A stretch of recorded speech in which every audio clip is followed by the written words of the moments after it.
How are you?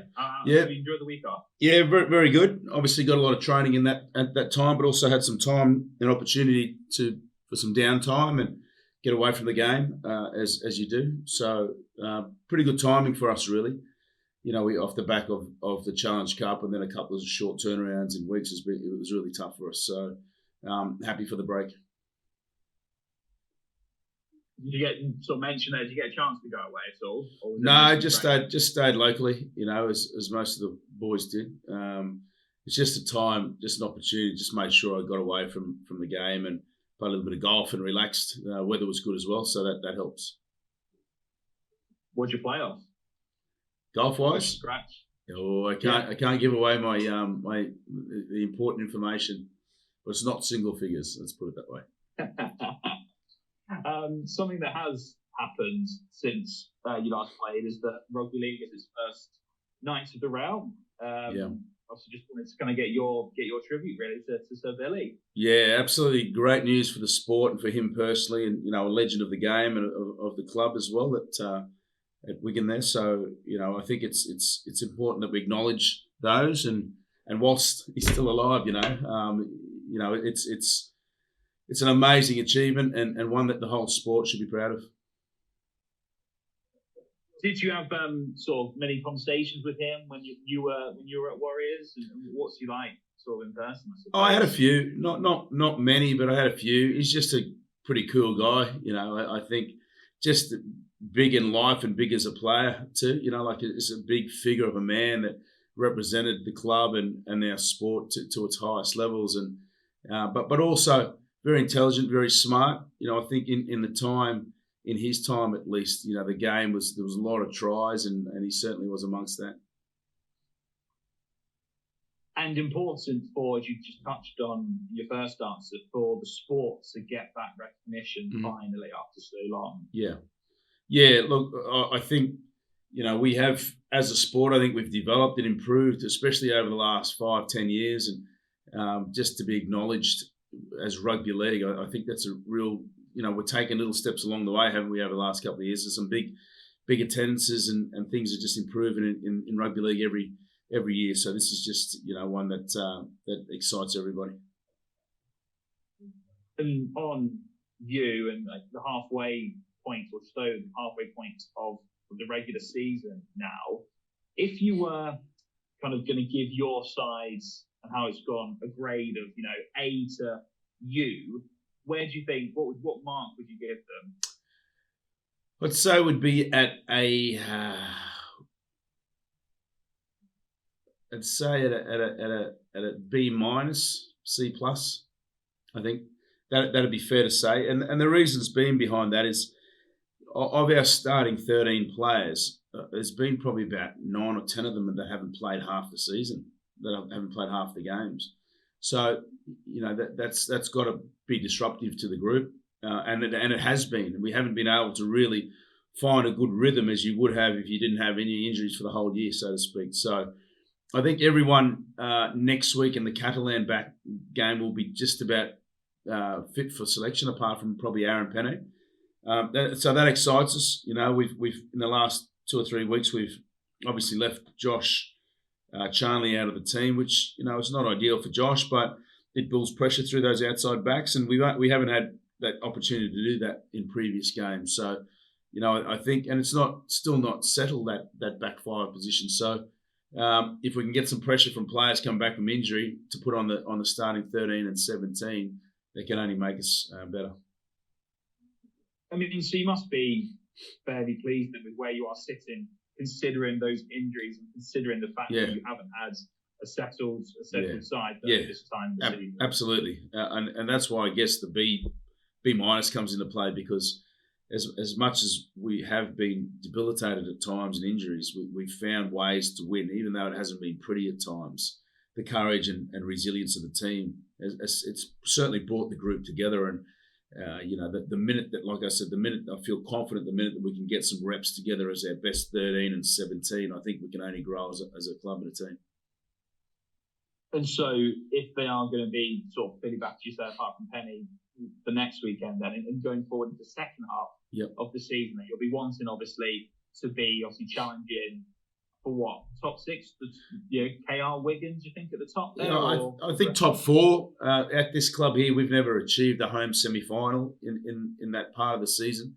So that's a goal for us, whether it be third or fourth or first or second, whatever it is there, we'll take that, and that will just show the progression that we've had every year.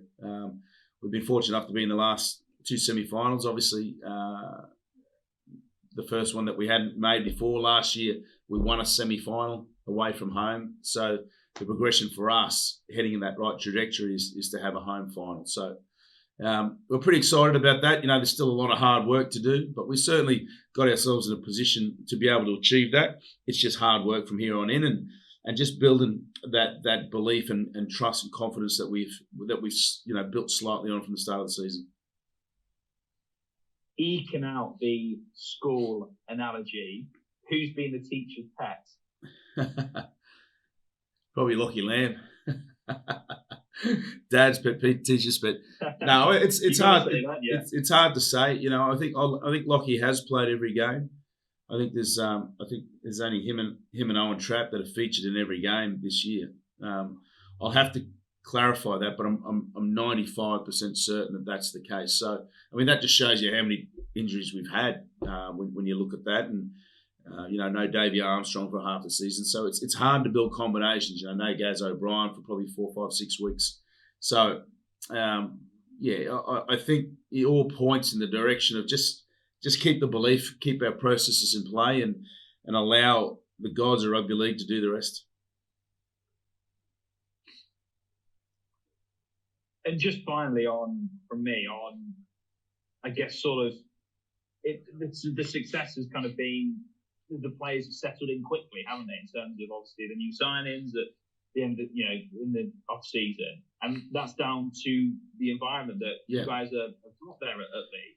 Yeah, I think it's something that we pride ourselves on is the environment and the standards, the high standards that we set here, and the identity of us as a club and the DNA of us as a club. When someone steps in, that they should know immediately what the expectations are, the accountability to that and the honesty to that. And, like if you even look at someone like Joe Offahengawa, he's only been here for about 4 or 5 weeks, and it always takes you around 10 weeks. So I know there's good times ahead.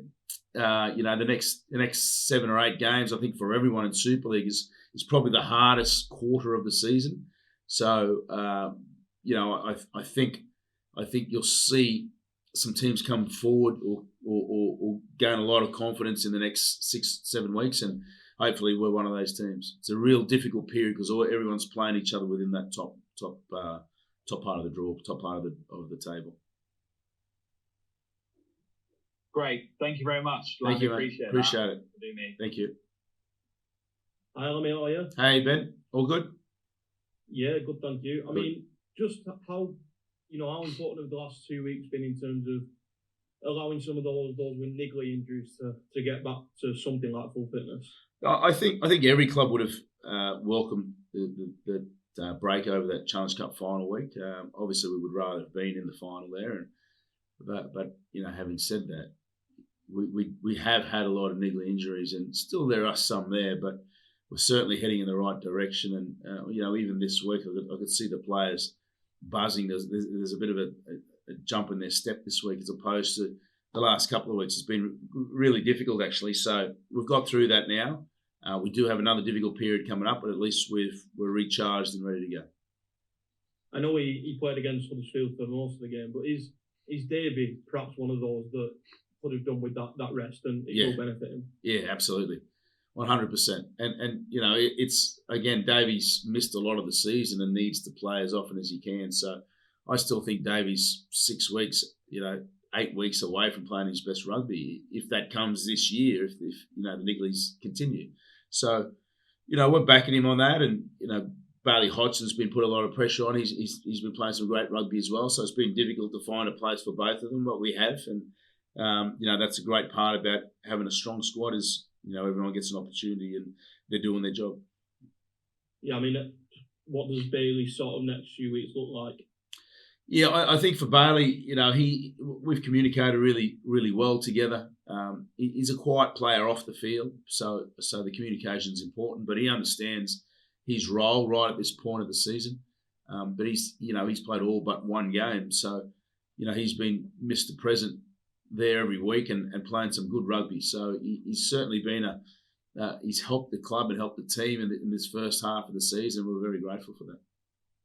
And how's Gaz after the last couple of weeks? I know you said you were hoping he'd return.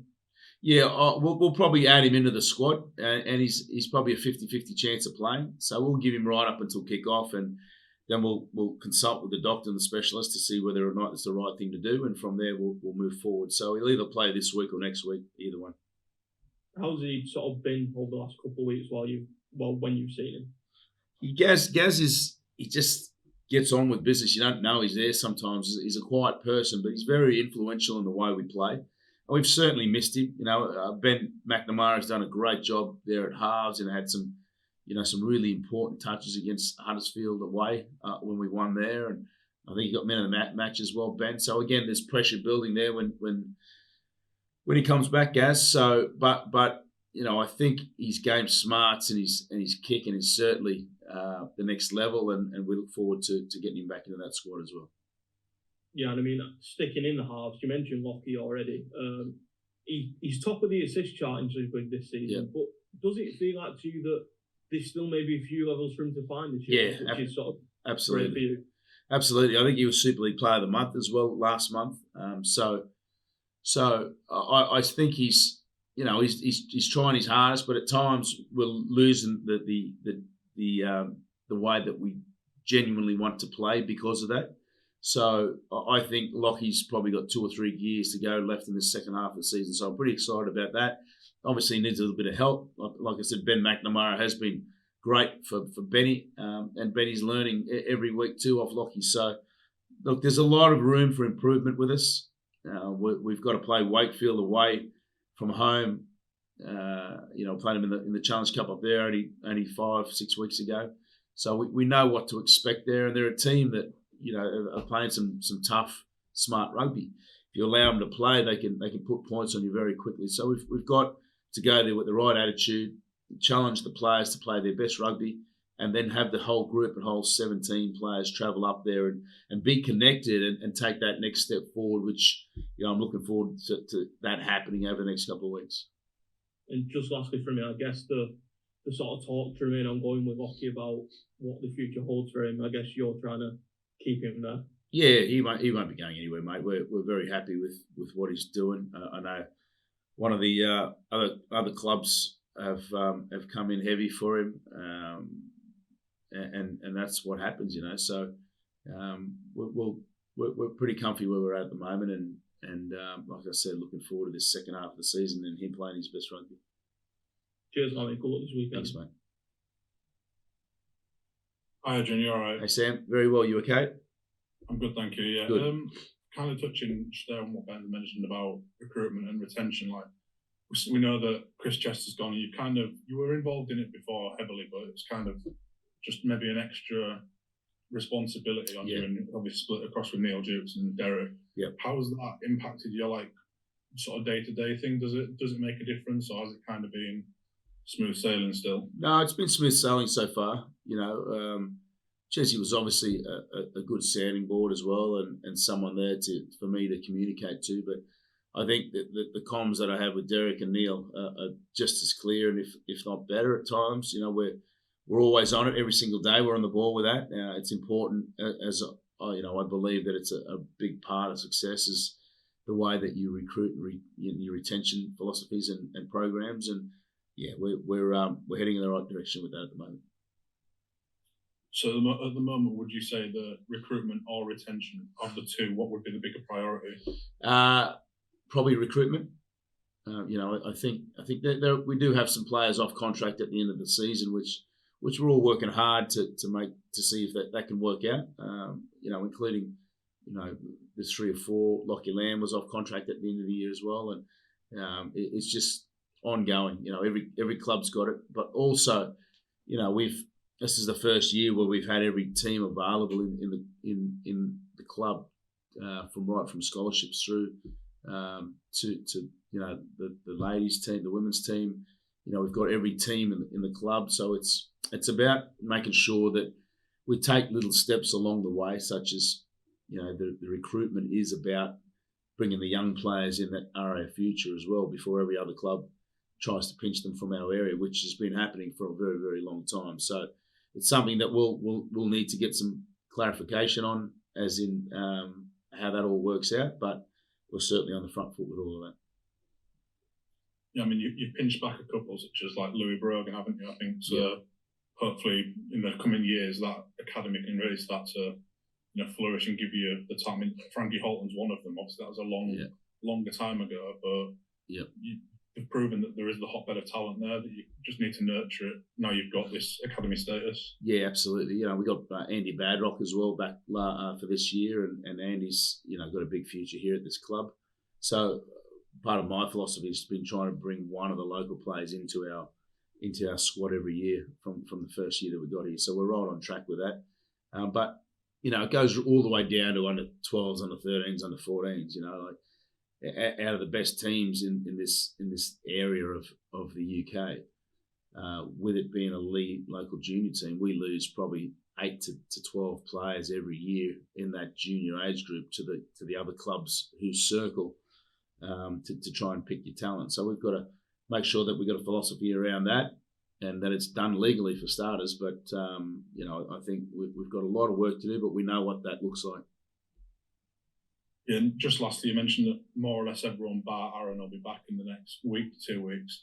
What's that mean for Ethan O'Neill? I know he was one of the kind of big ones that was missing out recently.